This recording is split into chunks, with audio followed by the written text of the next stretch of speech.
What is up, guys? This Maplestory video is going to go over the Soulbinder class. I'm going to go over some basics, just understand the class, my build for attack and debuff. I'm not going to go over any support builds or anything.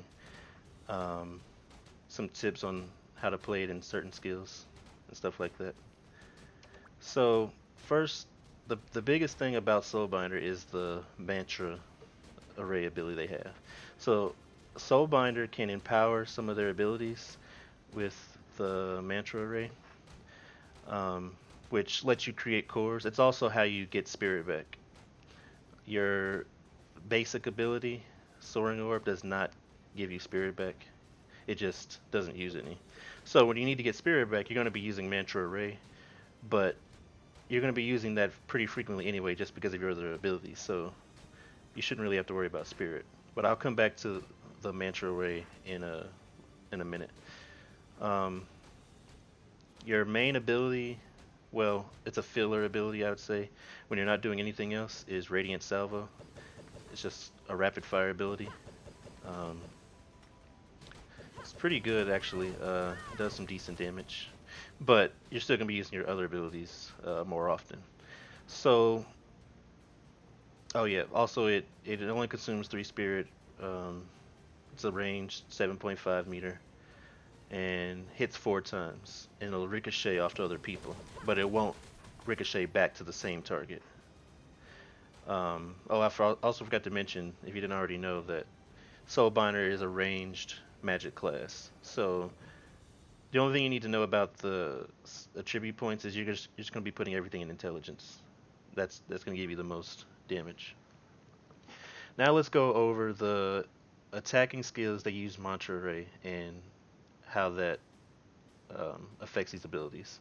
So the 3 abilities that use the cores: Expansion Blast, Shooting Star, and Energy Surge. Now there's a couple other or a few other abilities, but they're not they're like support abilities, and one of them's a debuff ability, which I'll go over later. But right now all you need to know is Expansion Blast, Shooting Star, Energy Surge. So first I'll go over Shooting Star and Energy Surge since they're pretty straightforward. So Shooting Star by default will shoot out 3 orbs up to 8 meters in front of you, and it'll also deal damage to 5 enemies within a 2.25 meter radius of the initial target. So it looks like this. 3 orbs come out. Now, the Mantra Array ability, each time you use it, it gives you 1 core, and you can see it near your character. And you can use it up to 4 times. You can just hold it down until it's done, and it'll give you all your 4 cores. For Shooting Star, each core gives you an additional orb. So it's, again, 3 orbs by default, and with all 4 orbs, it'll be 7. Like with all 4 mantra cores used, you'll shoot out 7 instead of 3. They all do the same amount of damage, but that's an additional 4 attacks. So that's kind of a huge damage increase, as you can see. Now the other one is Energy Surge, which by default is just a single attack. It's a pretty strong attack, 8 meters in front of you, and hits up to 8 enemies within a 2.25 meter radius. It'll also stun them too. And these are at max level, the damages and stuff. So it hits them once, pretty good. And just like Shooting Star, each orb will add an additional attack. So instead of hitting once, it hits twice, and then with all 4 cores, it hits 5 times, so an extra 4 attacks, just like Shooting Star. So as you can see, these are just these 2 abilities alone. That's a huge damage increase when you're using your mantra cores, and the mantra array does not have a cooldown. It takes a second or two to get the cores back, but all you have to do is wait for the cooldowns of the abilities. And these 2 abilities, Shooting Star, 8-second cooldown, Energy Surge, 16-second cooldown. So you'll definitely get more damage out of Shooting Star than you will Energy Surge, simply because of the cooldown. But it also does just more damage in general. Now the last one is Expansion Blast. Let me get rid of this core first. So a default is just a single orb, does a lot of damage. It's a small orb you send out, um, hits the target for a big amount of damage, and it also gives them a dot. So it does 20% electric damage every second for 3 seconds. Now, each um, core you have will increase the size of the ball and the damage. So you see it's bigger now. And what's important to note is at 3 or more cores, it'll also do an additional attack at the end. And at 4 cores, as you can see, it's a huge damage increase, and the second blast is almost as strong as the first. And it'll hit, still does the dot, the 20% electric damage, that doesn't change, and it can hit up to 8 enemies in a big radius, and that also stuns them too, like Energy Surge. This is amazing for ad clearing, like for Lubelisk. If you have, or not Lubelisk, well, it does work for Lubelisk, but I meant Kandura, Beyond Linktree. When you have a bunch of ads during the second phase, you can just use the orb, blast right through them. Now the thing about this orb is the blast happens at the end, so you want to position yourself so that it hits them with the initial hit before it explodes, but then the explosion also hits them. And the radius is pretty high, so like from right here, it hits them the first time, goes behind them, but it still explodes. So for that, you just have to try it out yourself. You'll have to test out the range you need to be. And of course, with moving bosses, it's going to be kind of hard to do at times, but even if you get the first hit off or the last hit, it's still going to do a lot of damage. It's a pretty big increase, but you're almost doing double the damage if you can get all of them in there. So those are the 3 abilities, the 3 main attacking abilities, which all have cooldowns. Expansion Blast has the same cooldown as Shooting Star, 8 seconds. So in general, these are your strongest abilities, followed by Energy Surge, and then now Flash Strike does not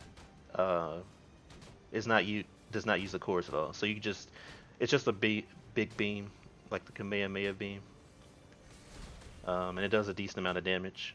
But the problem with Soulbinder is you just don't have enough skill points. Now I need one more skill point because I don't have the last one, but it's not going to make a big difference in terms of the optimal build. But you need more skill points.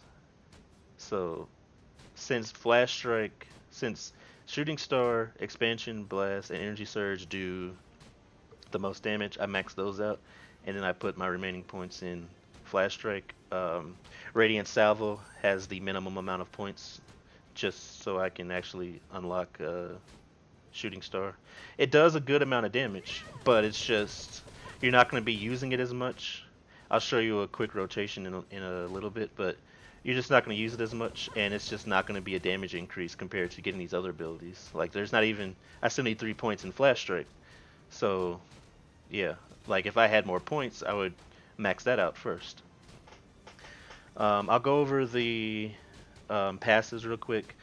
Same as pretty much every class, a weapon attack increase, passive weapon attack increase. I have 6 in it, so I can unlock their the other passive. I'll go over this cooldown in a minute. The other passive, Animus Focus, is by default it's 1 or 3% at level 1, and it goes up by 1% each level.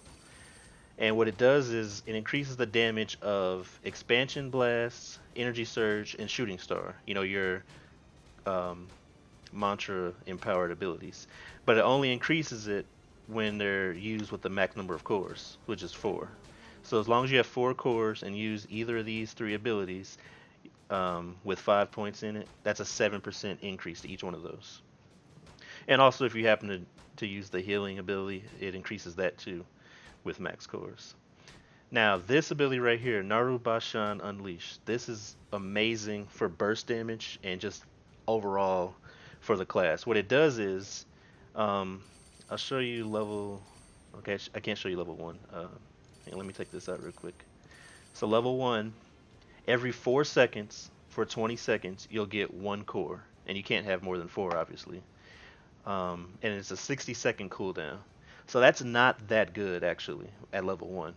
But if you go up, each level takes it down by half a second. Up to level 8, every half a second for 20 seconds, you're getting a core. So you're just getting cores just like crazy. I would never go past 8 because all it does is it increases the duration by an extra second. So instead of 20, 21, and then 22. 2 seconds for 2 points is definitely not worth it because there's so many other things you could put it on. But at level 8, 0.5 for 20 every second. I mean, yeah, every every half a second for 20 seconds with a 60-second cooldown. You'll just keep generating cores. So basically, when this ability is up, which I'll also show in just a second, you're just going to be spamming your Radiant Salvo, and as your cores go up, you'll just use your abilities when they're off cooldown.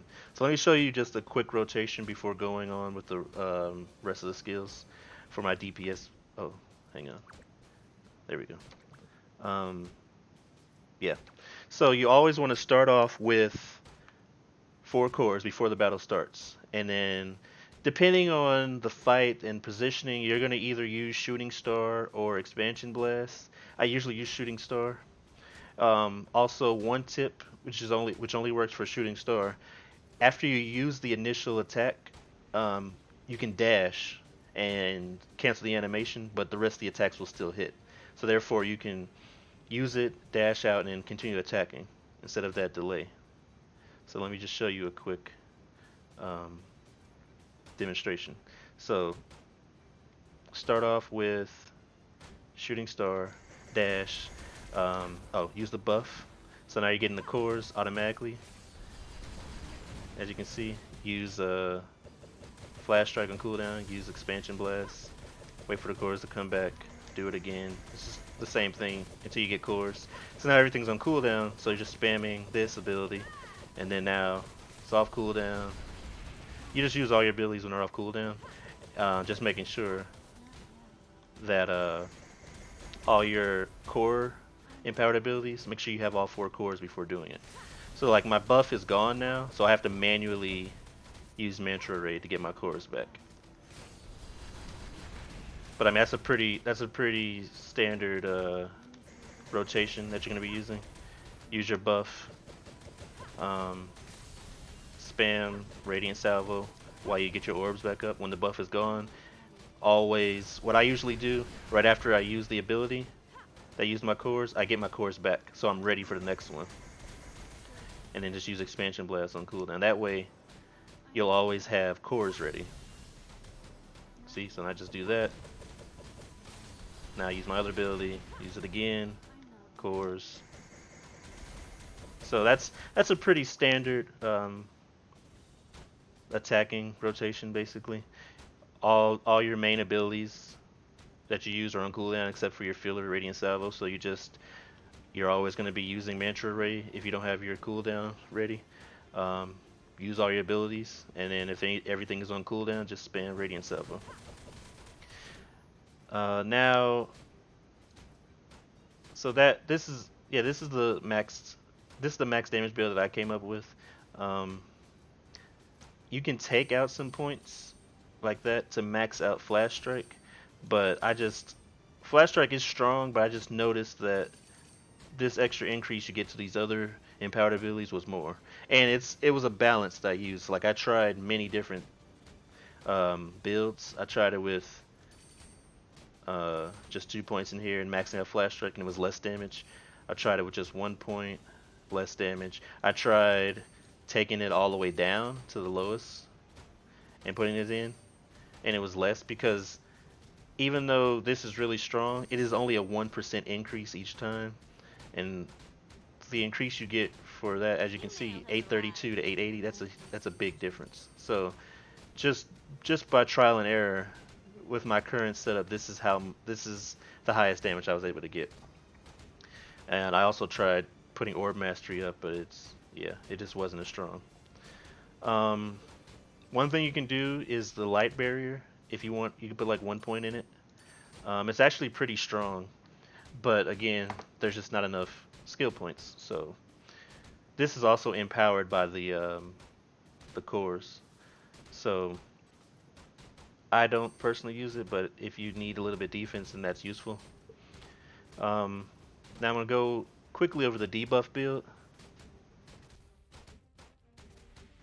Basically, it's pretty similar to the regular DPS build. The only difference is you're going to be using this static flash ability.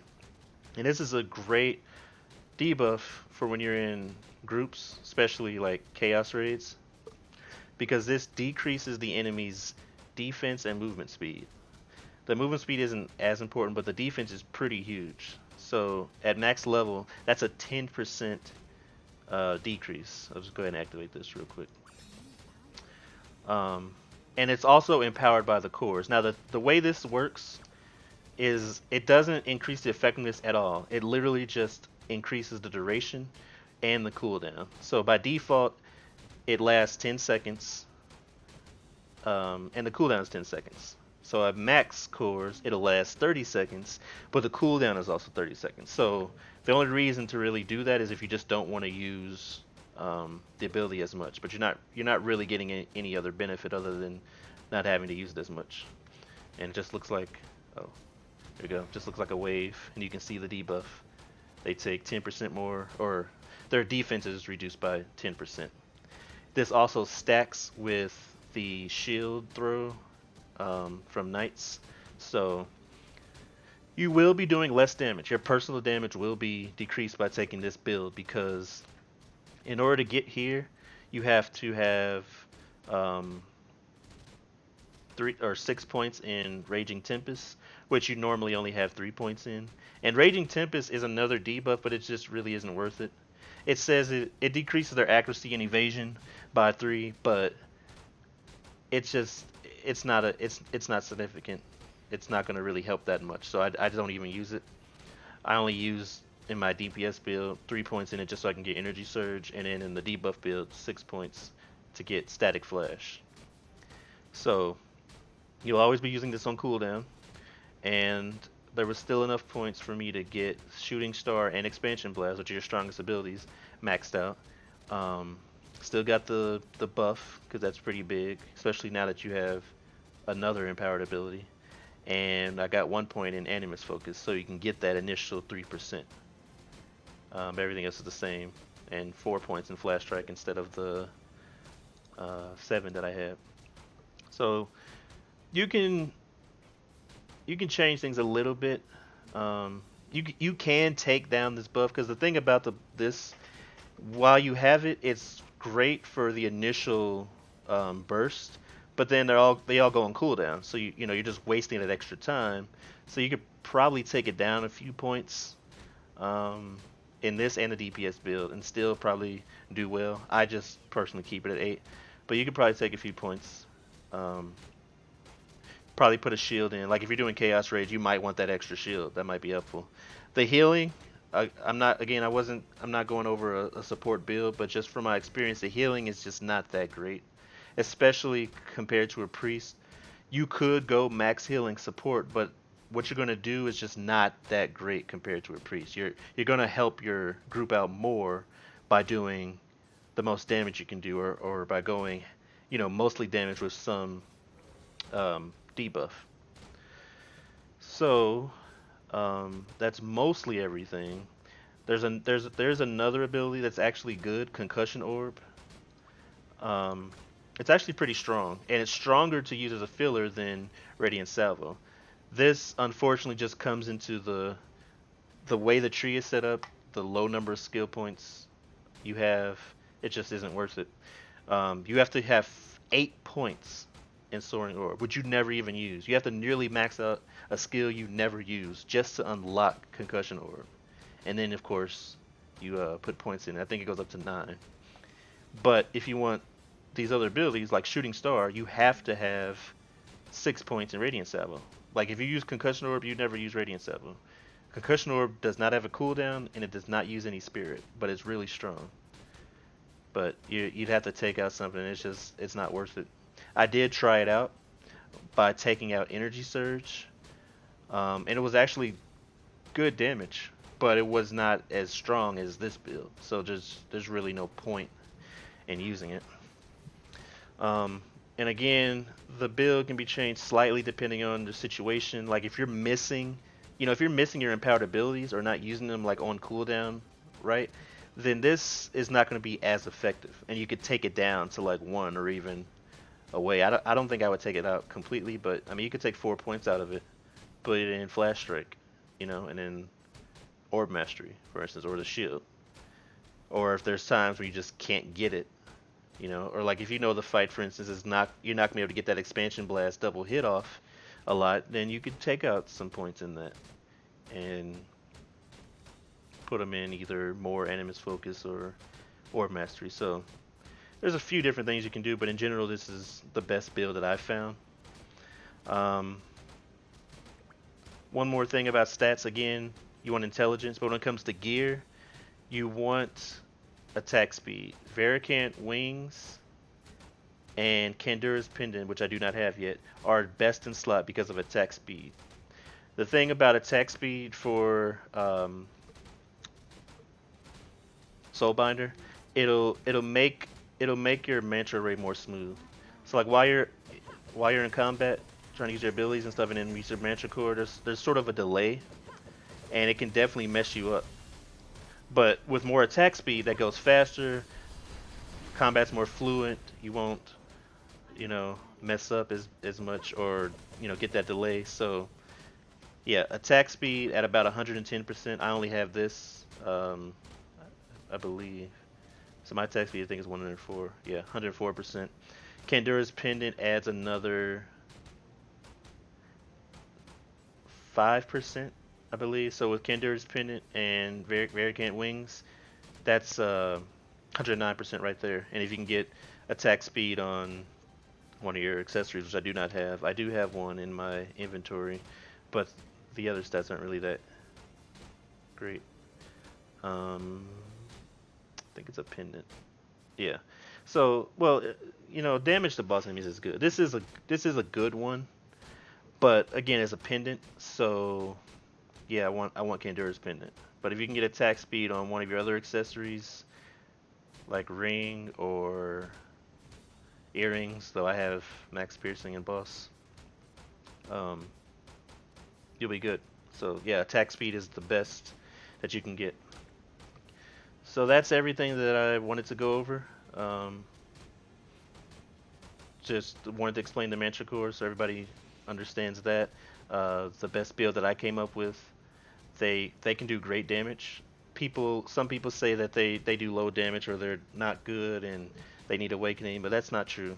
They do good damage. I mean, if you're a good player and play it right, again with the make sure you cancel the ability and then go right into attacks, making sure you're using your mantra core and your Naru Bashan Unleashed correctly, positioning yourself well so that you can get all your damage in, you're gonna do a lot of damage.